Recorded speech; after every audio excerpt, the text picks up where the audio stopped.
Hi friends, welcome back to my channel. இன்னைக்கு நம்ம பார்க்க போகிற வீடியோ என்னென்னு பார்த்தீங்கன்னா, திருமணம் நடக்க வாஸ்து பற்றி தான் பார்க்க போகிறோம். வாஸ்துப்படி ஒரு வீடு சரியாக அமைந்திருந்தால் பிரச்சனைகள் குறைவு. வாஸ்து தடைகள் இருந்தால் அதற்கேற்ற பிரச்சனைகளையும் சந்திக்கிறோம். இந்த பிரபஞ்சத்தில் பூமியின் சரியான அளவில் வெப்பம், குளிர், காற்று அனைத்துமே இருப்பதால் தான் நாம் நிம்மதியாக இங்கு வாழ முடிகிறது. அதுபோலத்தான் நம்முடைய வீடும். வீட்டில் அனைத்து திசைகளும் சரியாக அமைக்க பெற்று இருந்தால் நிம்மதியாக இருக்க முடியும். அந்த வகையில் திருமண தடை ஏற்படுவதற்கு என்ன மாதிரியான வாஸ்து பிரச்சனைகள் வீட்டில் இருக்கக்கூடும் எனும் வாஸ்து சார்ந்த தகவலைத்தான் நாம் இப்போது பார்க்க போகிறோம். வாஸ்து ரீதியாக வீட்டில் நல்ல காற்றோட்டமும் வெளிச்சமும் இருந்தால்தான் பணவளம் சிறக்கும். காற்றோட்டம் குறைவாகவும் வெளிச்சம் குறைவாகவும் இருக்கும் இல்லத்தில் பணத்தடை கண்டிப்பாக இருக்கும். ஜன்னல்கள், கதவுகளை எப்பொழுதும் மூடி வைத்து இருக்கக்கூடாது. சூரிய ஒளி வீட்டிற்குள் வர வேண்டும். வீட்டின் அமைப்பு பிரச்சனைக்குரியதாக இருக்கக்கூடாது. வீட்டை சுற்றிலுமே பசுமையான மரம், செடிகளை வளர்க்க வேண்டும். இதுவுமே வாஸ்து பிரச்சனைகளை தீர்க்கும் எளிய பரிகாரமாக இருக்கிறது. திருமண தடைகள் இருந்தால் வீட்டில் முதலில் வடகிழக்கு பகுதியை சரிபாருங்கள்.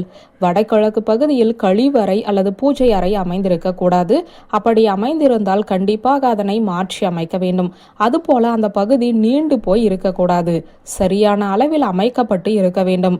வடகிழக்கு பகுதியில் இந்த பிரச்சனைகள் இருந்தால் குடும்பத்தில் இருக்கும் ஆண் வாரிசுக்கு திருமண தடை ஏற்படும் என்கிறது வாஸ்து சாஸ்திரம். அதே போல பெண் வாரிசுக்கு திருமண தடைகள் இருந்தால் அந்த வீட்டின் கிழக்கு மற்றும் தென்கிழக்கு பகுதியை சரிபார்க்க வேண்டும். தென்கிழக்கு பகுதியில் படுக்கை அறை அமைந்திருக்கக்கூடாது. கிழக்கு பகுதியில் அதே போல கழிவறை அமைந்திருக்கக்கூடாது. கிழக்கு மற்றும் தென்கிழக்கு பகுதிகளில் இந்த அமைப்பு இருந்தால் கண்டிப்பாக அதனை மாற்றி அமைக்க வேண்டும்.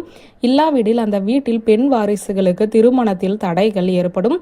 திருமணத்தில் தடைகள் ஏற்படவும் திருமண பிரச்சனைகள் தொடர்ந்து சந்திக்கவும் இந்த வாஸ்து முறை அமைப்பும் ஒரு காரணமாகவே இருக்கலாம். சிலருக்கு சரியான வேலை கூட அமையாமல் போகும். அதனால் திருமணம் தள்ளி செல்லும். திருமணத்தில் விருப்பம் இல்லாமலும் சிலருக்கு இருக்கும். திருமண பேச்சு எடுத்தாலே பிரச்சனைகள் தலை தூக்க ஆரம்பிக்கும். திருமணமே வேண்டாம் என்று சிலர் தட்டி கழிப்பார்கள். இது போன்ற பிரச்சனைகள் இருந்தால் வீட்டின் வடகிழக்கு, தென்கிழக்கு மற்றும் கிழக்கு பகுதிகளில் வாஸ்து பிரச்சனைகள் இருக்கிறதா இல்லையா என்பதை சரியான வாஸ்து நிபுணர்களை கலந்தாலோசித்து சரி செய்து கொள்ளுங்கள். இப்படி எந்த விதமான வாஸ்து பிரச்சனைகளும் இல்லை எனும் பட்சத்தில் நீங்கள் மற்ற பரிகாரங்களை நாடுங்கள். முதலில் வாஸ்துவை முழுமைப்படுத்துங்கள்.